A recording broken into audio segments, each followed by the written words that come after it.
Bom, primeiro eu queria orar, a Deus. Senhor, eu queria te agradecer por essa oportunidade, Pai. Eu sei que não é fácil, eu sei que tem uma mistura de sensações quando a gente está aqui na frente, mas nada é melhor do que cumprir a tua vontade. E eu agradeço por essa oportunidade. Eu sei que é o Senhor que está aqui comigo, Pai. Eu não estou sozinha, porque o Senhor está comigo. E tudo será de acordo com a tua vontade, de acordo com a tua direção. Então eu só peço que o Senhor me use, que o Senhor faça de mim o teu instrumento nessa noite, que o Senhor possa usar a minha boca, porventura aquilo que eu não pensei em falar, que o Senhor coloque nos meus pensamentos nessa hora, mas que eu seja usado pelo Senhor. Esse é o meu desejo nessa noite. Amém? Glória a Deus.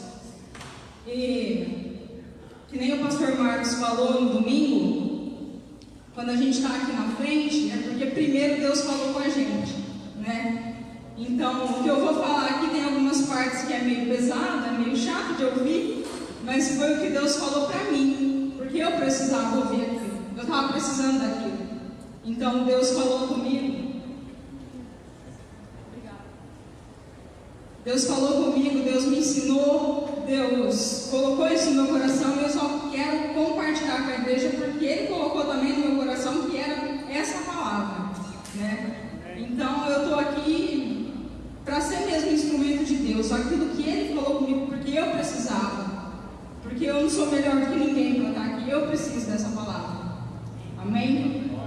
E como sempre, como toda vez, o Senhor, Ele comprova que é essa palavra mesmo de uma maneira muito louca. Eu já falei isso das outras vezes. Deus é muito louco, né? E dessa vez também não foi diferente, porque foi assim, eu comprei um livro no Imersão no ano passado, fazia um ano que esse livro estava lá na prateleira.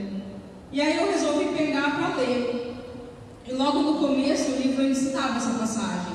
E eu achei muito interessante, uma passagem muito rica assim, em detalhes. Eu falei, eu quero saber mais desse assunto, eu quero estudar isso daqui. E faz exatamente 2 semanas, isso, foi numa terça-feira. E aí eu comecei a abrir essa passagem e comecei a estudar esse assunto, esse capítulo. E foi muito louco, porque eu cheguei aqui no culto na terça, era a Clélia que estava pregando. E no meio da pregação dela, ela usou qual capítulo?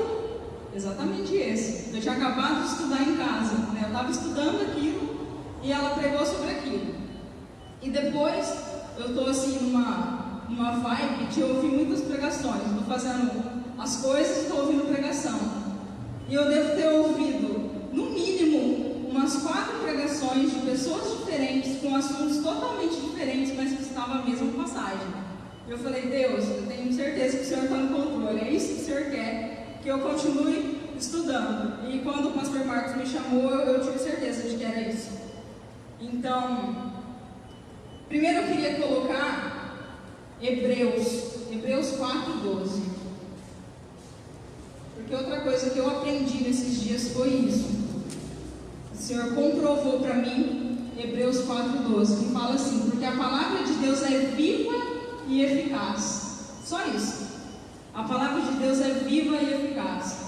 E o Senhor me provou isso, porque eu devo ter lido esse texto umas 40 vezes, no mínimo. E toda vez que eu lia, o Senhor me mostrava uma coisa diferente, porque a palavra dele é viva.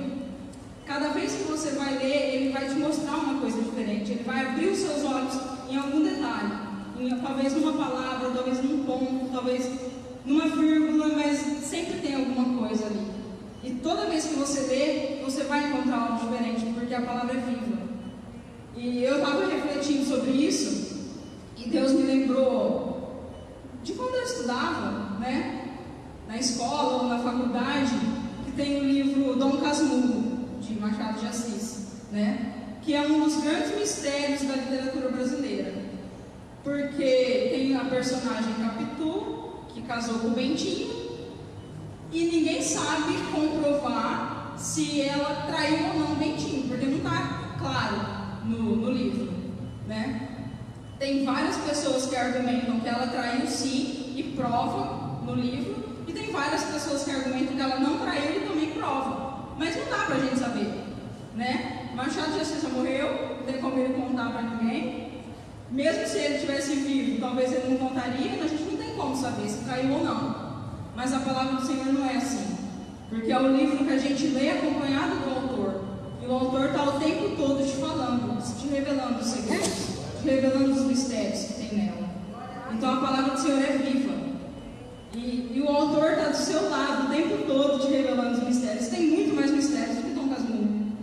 E ele está ali do seu lado. A cada dia ele vai te revelar alguma coisa, basta a gente buscar. Então, o que ele me ensinou muito nesses dias foi isso. Porque até hoje, eu peguei hoje, eu estava quase pronto que eu ia falar, eu olhei e eu já encontrei mais coisa.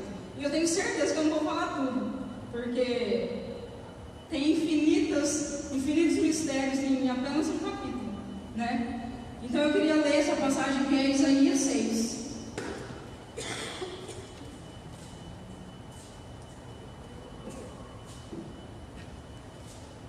Isaías capítulo 6.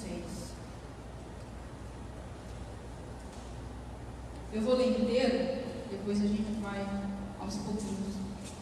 Bom, Isaías 6. Eu vou ler aqui, lá eu me confundo. Bom, no ano em que morreu o rei Uzias, eu vi o Senhor assentado sobre um alto e sublime trono, e a aba do seu manto enchia o templo. Os serafins estavam acima dele, cada um tinha 6 asas, com 2 cobriam seus rostos, com 2 cobriam seus pés, e com 2 voavam. Clamavam uns aos outros, dizendo: Santo, Santo, Santo é o Senhor dos exércitos, toda a terra está cheia da sua glória. Aleluia.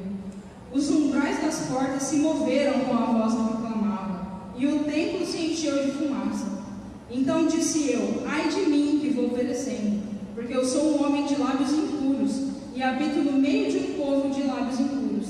Mesmo assim os meus olhos viram o Rei, o Senhor dos exércitos. Um dos serafins, porém, voou para mim, trazendo na mão uma brasa viva, que tirara do altar com uma tenaz. Com ela tocou a minha boca e disse: vê, isto tocou os teus lábios, a tua iniquidade foi tirada e purificado o teu pecado. Depois disso, ouvi a voz do Senhor que dizia: a quem enviarei, e quem há de ir por nós? Então disse eu: eis-me aqui, envia-me. Então disse ele: vai e dize a esse povo: ouvis de fato e não entendeis, vedes em verdade, mas não percebeis. Torna insensível o coração desse povo, endurece-lhe os ouvidos, fecha-lhe os olhos, para que não venha ele a ver com os seus olhos, e a ouvir com os seus ouvidos, e a entender com o seu coração, e a converter-se para que seja sarado. Então disse eu: até quando, Senhor? E respondeu: até que se assolem as cidades, e fiquem sem habitantes, e nas casas não fique morador, e a terra seja assolada de todo, e o Senhor afaste dela os homens, e no meio da terra seja grande o desamparo. Se porém ainda a 10ª parte dela ficar, tornará a ser destruída, como o carvalho e como o terebinto, os quais depois de se desfolharem, ainda ficam firmes. Assim a santa semente será o seu povo. Aleluia. Glória a Deus. Então, estudando aí, analisando esse capítulo, a primeira informação que a gente tem, na verdade no meu tem um título aqui, que chama o Chamado de Isaías, né? Eu não sei se nas suas assim também, mas a minha está escrito Chamado de Isaías. E é engraçado que esse é o capítulo 6, né? Já tiveram 5 capítulos aí de Isaías sendo usado por Deus. E no capítulo 6 coloca o chamado de Isaías, né? Ele já trabalhava na obra, e no 6 o chamado de Isaías. E ele começa com uma informação: no ano em que morreu o rei Uzias, eu vi o Senhor, né? E eu já aprendi que na Bíblia nada é por acaso, né? Nada está escrito ali à toa. No ano que morreu o rei Uzias, né? Talvez a gente pense: é só para a gente se localizar no tempo, né? Não, se fosse para isso ele teria colocado em 670 a.C., sei lá que ano que era. Mas não é para localizar a gente no tempo. Ele quis dizer que nesse ano morreu o rei Uzias. E aí eu fui entender, tá, quem era o rei Uzias, né? E Uzias era tio de Isaías. Então, ou seja, Isaías era sobrinho do rei, né? E com certeza, se você for sobrinho do rei, você vai ser privilegiado em algumas coisas, né? Você vai ter alguns benefícios aí, cara, meu tio é o rei, né? Eu tenho acesso a tal coisa, né? Eu sou sobrinho do rei. E Uzias morre, né? E outra coisa também que eu li é que Uzias, talvez depois de Davi, Uzias era o rei mais amado. Ele era tido como um herói nacional. Então imagina, um cara desse morreu, né? Um rei amado desse jeito e o meu tio morreu. Imagina Isaías naquele momento. Ele se sentiu talvez desorientado, né? Acabou, né? Meu tio, o rei, morreu. Ele era o meu referencial, agora acabou. O que eu vou fazer, né? E eu até ouvi uma pastora pregando ontem que ela fala exatamente disso, que eu não lembro a idade dela, mas a mãe dela era a pastora principal da igreja e a mãe tinha uns 45 anos e a mãe morreu. Imagina, a pastora principal da igreja, 45 anos, morre. Ela fala assim, a primeira coisa que eu pensei foi, acabou tudo, acabou a igreja, acabou o meu ministério, porque, poxa, minha mãe, o referencial para todo mundo morre, então acabou, né? E eu creio que para Isaías foi assim, o meu tio, o rei, morreu, acabou. Só que para um rei reinar, o outro precisa morrer, não é? E Deus queria mostrar para Isaías que agora é ele que ia reinar na vida dele. Então Uzias morre para Deus mostrar que ele é rei. Amém? E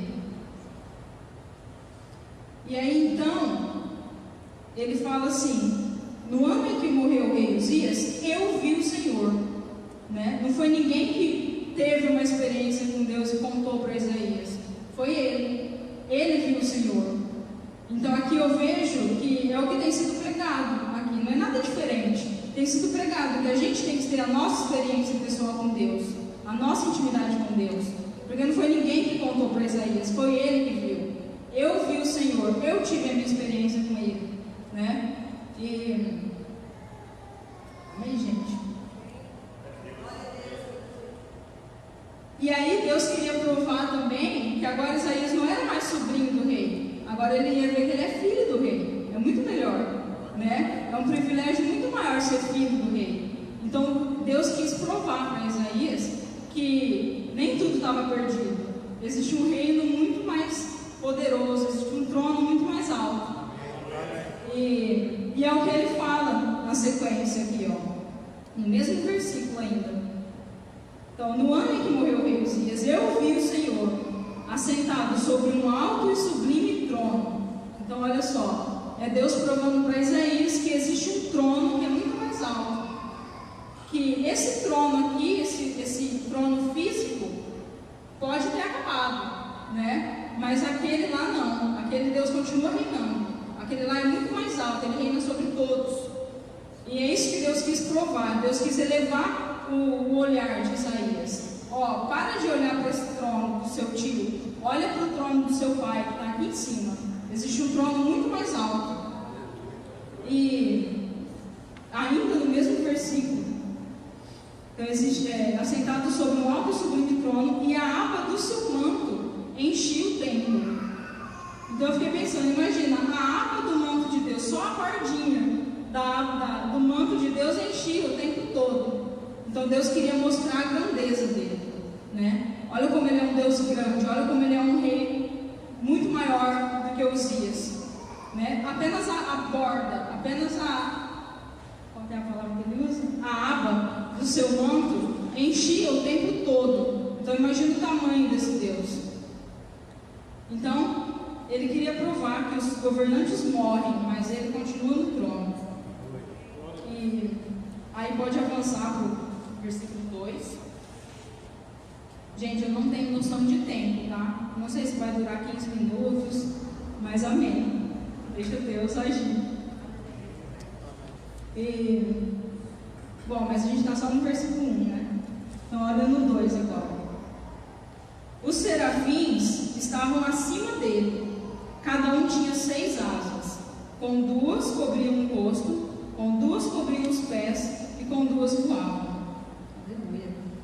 E a primeira informação que a gente tem aqui desses serafins, então, é que eles tinham 6 asas. E primeiro, deixa eu ver como está lá, deixa aí. Versículo 2. Serafins estavam por cima dele. Então era um serafim só? Não, está no plural, né? Então guarda isso, está no plural. São serafins que estavam em cima dele. Cada um tinha 6 asas. Então imagina, cada serafim tinha 6 asas. E 2 delas eles usavam para cobrir o rosto. E eu fiquei pensando, o que é isso, né? Cobrir o rosto. E aí, cobrir o rosto dá a ideia de humildade, né? É aquilo, a gente precisa aparecer, para Deus aparecer, Ele precisa brilhar, né? Eu estou aqui na hora da adoração, o serafim está lá adorando, mas não interessa quem é, eu vou cobrir o rosto, porque quem tem que aparecer é Ele, né? Eu tenho que, é igual as canções que a gente canta aqui, eu quero desaparecer porque só existe um aqui que brilha na minha vida e é você. Ou que ele cresça e eu diminua, que ele apareça e eu me constranja, né? Que eu cubra meu rosto para que ele possa aparecer. Quem tem que aparecer é ele. Amém? Não interessa, eu fui falar um pouco do Ministério de Louvor porque é o ministério que eu estou, mas eu não estou pregando pau no Ministério de Louvor, não. Mas, por exemplo, não sou eu que tenho que fazer o solo para que as coisas aconteçam, né? Eu não tenho que estar ali em evidência, eu não tenho que aparecer, eu não tenho nem que ministrar o louvor, na verdade. Foi mal. Mas, enfim, se eu pudesse ficar só lá atrás, amém, glória a Deus, é o que eu queria. Eu não queria, na verdade, nem cantar. Deus que me chamou para cantar e Ele é muito louco, porque eu nunca tinha cantado na minha vida, nem para minha mãe, mas tudo bem. É isso, cobrir o rosto, porque é Ele que tem que aparecer. Amém? Então os serafins faziam isso, eles cobriam o rosto. Eles decidiam não ser para que o Senhor fosse no lugar deles. Amém? E aí depois falam que eles cobriam os pés, né? Com 2 asas eles cobriam o rosto, com 2 asas eles cobriam os pés. E coloca para mim Eclesiastes 5, que ele vai falar sobre isso, sobre cobrir os pés. Que cobrir os pés significa reverência. Então olha lá, Eclesiastes 5: guarda o teu pé quando entrares na casa de Deus, porque chegar-se para ouvir é melhor do que oferecer o sacrifício de todos, pois não sabem que fazem mal. Então guarda o teu pé, né? E aí eu descobri que isso quer dizer reverência, é focar somente em Deus. Que na hora da gente adorar, além de cobrir o rosto, a gente tem que ter reverência a Deus. A gente tem que focar somente nele. Não interessa o que está acontecendo ao redor, né? Se todo mundo entendesse isso, se nós entendêssemos isso, seria muito mais fácil, né? Focar só em Deus, porque é comum a gente focar em outra coisa na hora da adoração. Talvez a gente está adorando ali, a gente está tentando focar, e aí passa uma irmãzinha e fala: nossa, olha o sapato dela, é novo, ó, gostei daquele sapato. Aí a gente está lá, não, Deus, tentar me adorar de novo e tal, passa outra irmãzinha, não, aquele vestido ali não ficou muito bom não, né? E a gente perde o foco rápido, né? Mas na hora da adoração, a gente tem que ter reverência, a gente tem que cobrir os nossos pés, a gente tem que focar somente no Senhor. E aí depois, voltando lá, Isaías, no verso 2, Isaías 6:2. Então, tinham 6 asas, com 2 cobriam o rosto, com 2 cobriam os pés, e com 2 voavam. Então, olha só, eles têm 6 asas. Eles poderiam falar: pô, tenho 6 asas, eu der uma só para Deus, está ótimo, né? Mas não, eles decidiram separar 4 asas para adoração e só 2 para eles mesmos. Então olha só, de 6 asas que eles tinham, 4 eram dedicadas à adoração, 2 para cobrir o rosto, 2 para cobrir o pé, e só as outras 2 eu me sustento, porque na hora de adorar o foco é Deus. Eu tenho que dar o máximo de mim para Deus, e se 2 asas não me sustentar, o Senhor me sustenta. Amém? Então são 6 asas, 4 vai para ele, nem 3, é 4 para ele e 2 para mim. Com 2 ele me sustenta. Amém? E vamos lá. E aí então, vamos para o 3. E clamavam uns aos outros, dizendo: Santo, Santo, Santo é o Senhor dos Exércitos, toda a terra está cheia da sua glória. Então olha só, eram mais de um serafim, certo? Olha lá, clamavam, também está no plural, clamavam uns aos outros. Então todos eles estavam clamando, e todos eles tinham uma só voz. Também é o que está sendo pregado aqui, que a gente tem que ter uma só voz, não é? A gente tem que estar unânime, a gente tem que ter o mesmo objetivo, o mesmo propósito, que é adorar, que é buscar Ele, né? Todos os serafins faziam a mesma coisa. Se é para falar santo, santo, santo, eles estão falando santo, santo, santo. Não tem ninguém falando justo, justo, justo, né? É para falar santo, então vamos falar santo. Então todos eles estavam com a mesma voz, todos estavam unânimes, todos com o mesmo propósito, adorando a Deus. E continuando, bom, Santo, Santo, Santo é o Senhor dos Exércitos, toda a terra está cheia da sua glória. Olha no 4 agora. Os umbrais das portas se moveram à voz do que clamava. Está no singular ou no plural agora? Agora é uma voz. São vários serafins clamando Santo, Santo, Santo. Mas eles estavam tão juntos, com o mesmo propósito, tão unânimes, que é uma só voz. Então os umbrais das portas se moveram à voz do que clamava, era uma voz só. Amém? Então quando a gente entender isso, né, vai ser tudo muito mais fácil. Porque, olha só, o que acontece? Os umbrais das portas se movem. Então aqui o poder de Deus se manifestou. Porque eles estavam com o mesmo propósito, eles estavam unidos. E aí o poder de Deus se manifesta se a gente tem o mesmo propósito. Então isso que a gente precisa, né? Que bom se todo culto a gente sentisse o mover de Deus, que nem foi hoje, na adoração. Amém. Né? Porque eu creio que aqui tem muita gente com o mesmo propósito. Todo mundo com a mesma voz, com o mesmo objetivo, querendo adorar a Deus. E aí o poder de Deus se manifesta. Aí os umbrais das portas tremem. E o templo enche de fumaça. Olha lá. E a casa se encheu de fumaça. Se encheu da presença de Deus. Aleluia. Glória a Deus. E às vezes a gente está adorando a Deus. E pode ser que no mesmo culto a pessoa sinta tremendamente a presença de Deus. E a pessoa do lado dela não sente nada, né? Por que isso acontece? Né? Não deveria ser assim. E até porque Deus promete que se 2 ou 3 estivessem reunidos em nome dele, ele estaria presente. Então, se ele está presente, por que tem gente que não sente a presença dele? Né? Tem gente que sente. Porque é isso, é buscar o Senhor com todo o coração, com uma só voz. E se você não se juntar, você não vai sentir a presença de Deus. Porque a gente tem que chegar na dimensão dele. É a gente que tem que chegar. Ele já está aqui, mas eu preciso chegar na dimensão dele, para eu sentir a presença dele, para eu sentir o poder dele. Então a gente tem que ter esse mesmo propósito. Quanto mais a gente se unir no mesmo propósito, é mais fácil atrair a presença de Deus, atrair o poder de Deus nesse lugar. Então esse é o meu desejo, que a gente pudesse fazer isso em todo culto. Imagina que maravilhoso seria se todo culto a gente tivesse o mesmo propósito. Se a gente conseguisse fazer com que o poder de Deus estivesse aqui sempre. Mas infelizmente não é assim, porque a gente precisa chegar na dimensão dele. E vamos lá, continuando. Versículo 5.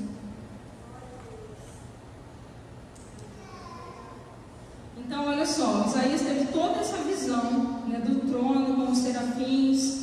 E aí aqui ele diz, né, no versículo 5: Então disse eu, ai de mim, porque eu estou perdido, porque eu sou um homem de lábios impuros, e eu habito no meio de um povo de lábios impuros.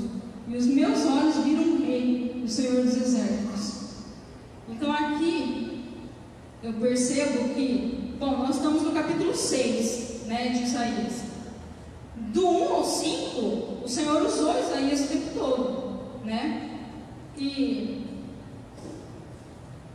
olha só, vou colocar aqui no 1.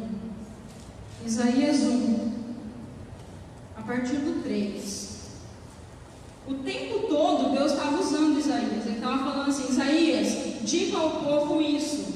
Isaías ia lá e dizia, né? E olha o nível da coisa que o Senhor pedia para Isaías dizer. Olha lá no finalzinho: mas Israel não tem conhecimento, o meu povo não entende. Ai, nação pecadora, povo carregado de iniquidade, descendência de malfeitores, filhos corruptores, deixaram o Senhor, blasfemaram o Santo de Israel, voltaram para trás. Olha só, você acha que é uma coisa fácil de ouvir? Né?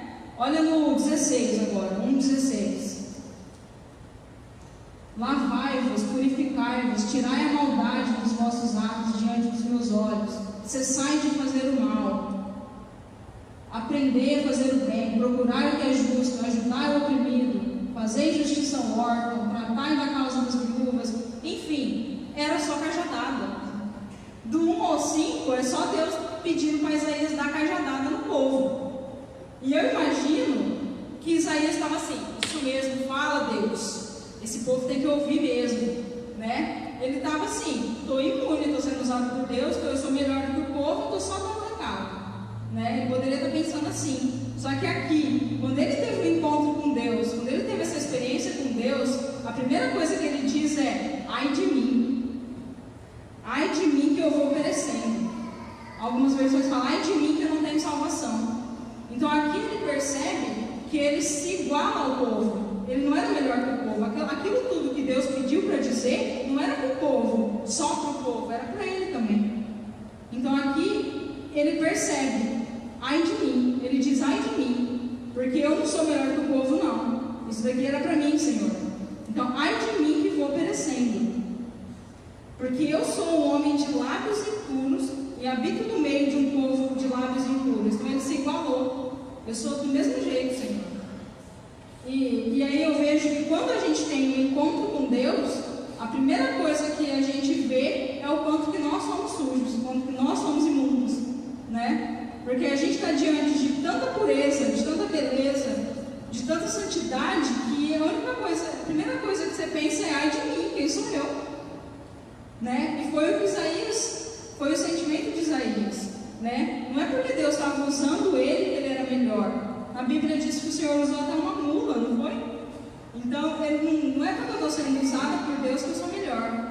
Às vezes a gente pensa: pô, Deus está me usando, olha só, eu estou aqui cantando, eu estou aqui tocando meu instrumento, olha, eu sou muito melhor do que o povo que está ali sentado. Não é assim, né? Deus vai me usar, Ele pode me usar, eu posso ir embora, eu posso fazer um monte de coisa errada lá fora, eu posso voltar aqui e falar: nossa, olha como Deus me abençoa, e eu estou cheio de sujeira lá fora, e olha como Deus me abençoa, o Senhor está me usando. Não é porque o Senhor me usa que eu sou melhor, ou que Ele está me abençoando e eu estou fazendo as coisas erradas lá fora. Enfim, quando eu estou diante da presença do Senhor, eu consigo ver toda a minha sujeira, todo o meu pecado. E aí eu grito: ai de mim que vou perecendo. E foi o que Isaías fez. E aí também eu percebo que quando Isaías tinha um contato com Deus mais de longe, estava tudo bem, né? Quando ele tinha um contato, quando a gente tem um contato de Deus com Deus de longe, a gente acha que a gente é bom. Tá tudo bem comigo, eu não estou pecando, tá tudo tranquilo. Mas quando a gente conhece a Deus de perto, Ele nos mostra as nossas falhas, né? Por isso que a gente tem que ter intimidade com Ele, para conhecermos a nós mesmos e para limpar tudo isso. Porque, bom, em Efésios 2, coloca aí, Efésios 2, 8. E glória a Deus, porque Ele escolhe as pessoas imperfeitas, né? Não tem como Ele chegar e falar: eu quero escolher alguém perfeito para trabalhar na minha obra, porque não tem, só Jesus, né? Então Ele escolhe os imperfeitos. Olha lá, porque pela graça sois salvos, por meio da fé. E isso não vem de vós, é dom de Deus.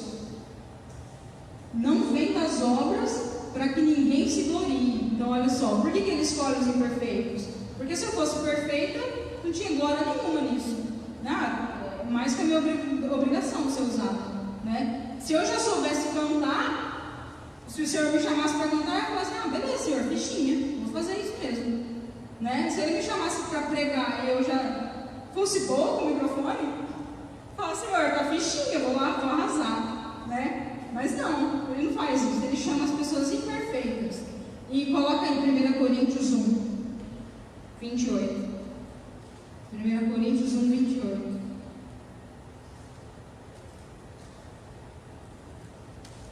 Deus escolheu as coisas vis deste mundo e as desprezíveis e as que não são para aniquilar as que são. Então olha só, por isso que Ele nos escolheu. Ele escolheu aqueles que não são para confundir os que são, né? Porque se eu já fosse alguma coisa, qual é a graça, né? Então esse é o nosso Deus. Ele escolhe a gente, Ele escolhe os imperfeitos. E se você se acha tão imperfeito para aquilo que Ele te chamou, se Ele te chamou para fazer algo, você fala assim, Jesus, não tenho a mínima chance de eu fazer isso, é porque você é a pessoa certa, é porque é você mesmo, é você que Ele quer, porque quanto mais impossível, mais você vai fazer isso para Ele mesmo e por Ele mesmo, porque não tem como você fazer por você. E continuando, a gente está no versículo 6.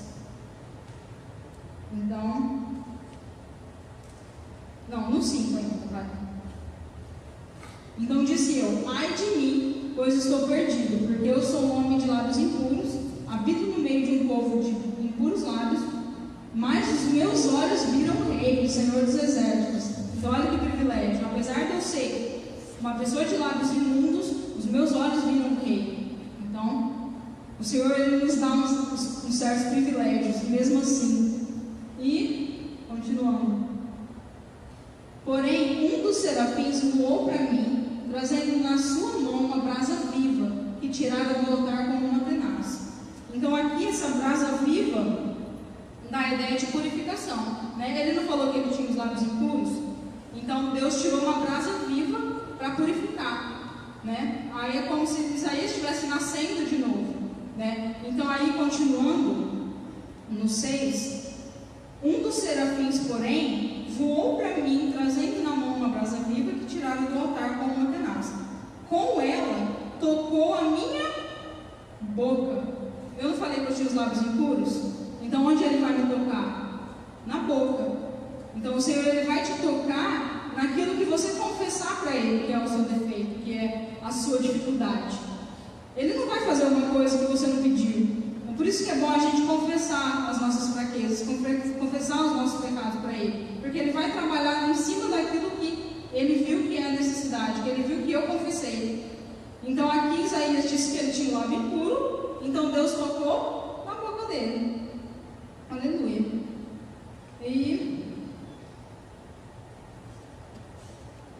Então Deus tocou na minha boca e disse, vê, isso tocou os teus lábios, a tua iniquidade foi tirada e purificada o teu pecado. Então olha só, então aqui depois que Isaías confessou a condição dele de pecador, depois que ele assumiu que ele era igual ao povo, então Deus veio e purificou ele, né? A iniquidade foi tirada, o pecado foi purificado. Continuando. Depois disso, ouvi a voz do Senhor que dizia, a quem enviarei? Quem há de vir por nós? Então olha só, depois que Isaías adorou a Deus, né? Depois que ele confessou a condição dele, depois que ele adorou a Deus, o que aconteceu? Ele ouviu a voz do Senhor. Então agora ele conseguiu ouvir a voz do Senhor, e o Senhor dizia, a quem enviarei? Quem há de ir por nós? E aí o que ele fez? Então disse, eis-me aqui, envia-me a mim. Depois que a gente adora o Senhor de verdade, depois que, não é apenas, estou sendo usado por Deus, eu vou lá, faço de qualquer jeito, vou embora, está tudo bem. Não, depois que eu adorei o Deus de verdade, Ele me deu eu tive o prazer de ser usado por Ele. Senhor, eis-me aqui, pode me usar. Não interessa o que o Senhor quer fazer. E a Bíblia diz que o Senhor, Ele procura verdadeiros adoradores. Deus não fala, eu procuro obreiros, verdadeiros obreiros. Eu procuro verdadeiros pastores, eu procuro verdadeiros instrumentistas, eu procuro verdadeiros cantores. Não, eu procuro adoradores. Porque depois que eu estou adorando, eu tenho o desejo, a necessidade de fazer algo para Deus. Se eu sou um verdadeiro adorador, eu vou querer fazer algo para Ele. Eu vou querer retribuir tudo aquilo que Ele é na minha vida. Então eu vou querer fazer algo para Ele. Não interessa o quê. Eu posso querer varrer a igreja para Ele. Eu posso querer cantar para Ele. Eu posso querer pregar. Eu posso querer fazer o que eu quiser. Porque se eu sou uma verdadeira adoradora, não vai ser um peso. O que Ele me pediu, eu vou fazer. Eis-me aqui, Senhor. Envia-me a mim. Porque se eu sou adoradora, eu não interessa o que Ele pediu, eu quero fazer para Ele. Amém? Então, depois de tudo isso, ele ouviu a voz do Senhor, dizendo: a quem enviarei? E ele diz: eis-me aqui, envia-me. Então o Senhor disse: vai, e diz a esse povo. Então, de novo, o Senhor diz: vai, e diz mais algumas cajadadas para o povo, né? E aí, então, Deus disse mais alguma coisa para o povo. Então disse ele, no 9: vai, diz a esse povo: ouvis de fato e não entendeis, vedes em verdade, mas não percebeis.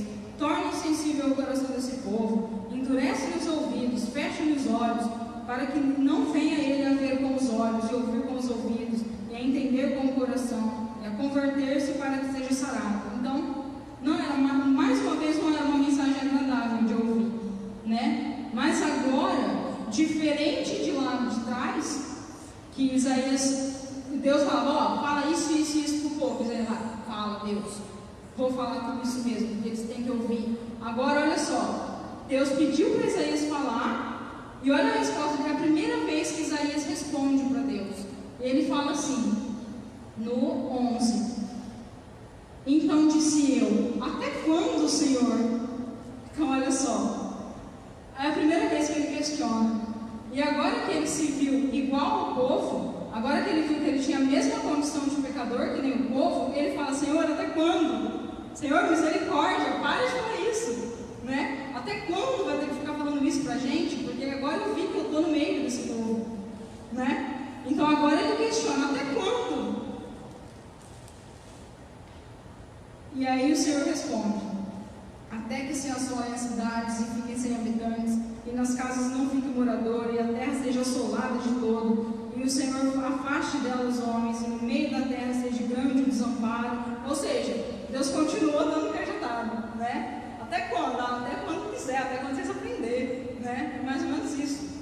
E, enfim, aqui então, depois que Isaías teve esse encontro com Deus, a vida dele foi, eu acredito que a vida dele foi transformada, né? Os olhos dele foram abertos, né? Ele teve um alinhamento. Eu creio nisso, que ele teve agora um encontro real com Deus. Agora ele conhecia Deus de verdade, né? É igual Jó, coloca lá, Jó 42, 5. Jó também diz isso. Jó 42, 5.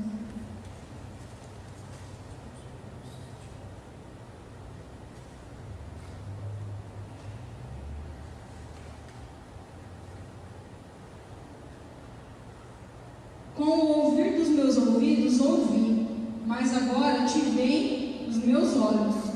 Então, em algumas versões fala: antes eu te conhecia de ouvir falar, mas agora os meus olhos te veem, né? Eu creio que é igual com Isaías. Antes ele conhecia Deus, ele era usado por Deus de ouvir falar, mas agora os olhos deles viam a Deus.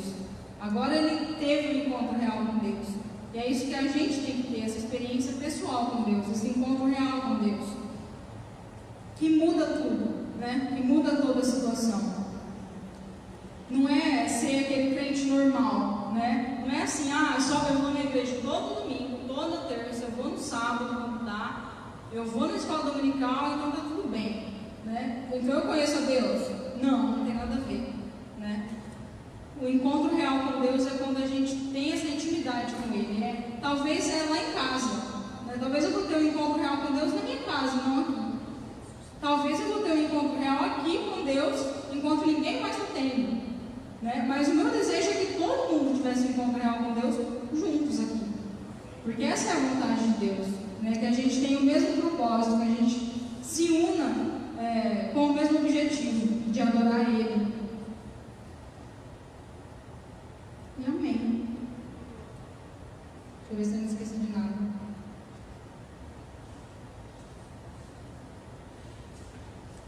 Amém. Então que a gente possa aprender. Eu queria ler mais uma vez agora o Isaías 6 inteiro, para a gente prestar mais atenção nesses detalhes e deixar a palavra entrar no nosso coração e fazer essa diferença, que eu fui muito edificada com essa palavra, porque é muito maravilhoso tudo que tem aqui, Então que a gente possa sentir tudo isso que Deus escreveu para nós. Aleluia. Bom, no ano em que morreu o rei Uzias, eu vi também o Senhor assentado sobre um alto e sublime trono, e a cauda do seu manto enchia o templo. Serafins estavam por cima dele, cada um tinha 6 asas, com 2 cobriam seu rosto, com 2 cobriam seus pés, e com 2 voavam. E clamavam uns aos outros, dizendo: Santo, Santo, Santo é o Senhor dos exércitos, toda a terra está cheia de sua glória. E os umbrais das portas se moveram à voz do que clamava, e a casa se encheu de fumaça. Então disse eu: ai de mim, porque eu estou perdido, porque eu sou um homem de lábios impuros, e habito no meio de um povo de impuros lábios. E os meus olhos viram o Rei, o Senhor dos exércitos. Porém, um dos serafins voou para mim, trazendo na sua mão uma brasa viva, que tirara do altar com uma tenaz. E com brasa tocou a minha boca e disse: eis que isso tocou os teus lábios, e a tua iniquidade foi tirada, e expiado o teu pecado. Depois disso ouvi a voz do Senhor que dizia: a quem enviarei? E quem agiu por nós? Então disse eu: envia-me a mim, envia-me aqui, envia-me a mim. Então disse ele: vai e diz a esse povo: ouvis de fato e não entendeis, e vedes em verdade, mas não percebeis. Engorda o coração desse povo, faz-lhe pesados os ouvidos, fecha-lhe os olhos, para que ele não veja com os olhos, e nem ouça com os seus ouvidos, nem entenda com o seu coração, nem se converta e seja sarado. Então disse eu: até quando, Senhor? E respondeu: até que sejam desoladas as cidades e fiquem sem habitantes, e as casas sem moradores, e a terra seja de todo assolada. E o Senhor afaste dela os seus homens, no meio da terra seja grande o desamparo. Porém, ainda a 10ª parte ficará nela, e tornará a ser pastada, e como o carvalho, como a azinheira, que depois de se desfolhar ainda ficam firmes, assim a santa semente será a firmeza dela. Aleluia. Glória a Deus. Outra coisa que lendo aqui eu me lembrei foi que geralmente o Senhor ele se manifestava ao povo nessa época como o Senhor dos exércitos, Era comum batalhas, então o Senhor geralmente ele se manifestava como o Senhor dos exércitos, mas aqui para Isaías ele se manifestou como rei, Justamente por essa questão do rei Uzias que ele tinha perdido. Então agora o Senhor estava mostrando: eu sou o rei, olha aqui esse trono. Amém? Glória a Deus. Então que a gente possa mesmo ter esse mesmo objetivo. Eu queria chamar o louvor para a gente cantar. Eu também não sabia, eu queria alguma música para o final e eu não sabia qual. E aí depois eu vi que a Thaís tinha escolhido essa, eu falei: tem tudo a ver, então Deus está no controle. Para a gente cantar mais uma vez essa canção que a tua glória fez comigo, mas assim, daquele jeito, com o mesmo propósito, com o mesmo objetivo, para que realmente o templo se encha da fumaça dele, que os umbrais das portas tremam, para que a presença dele venha e seja real no nosso meio. Amém?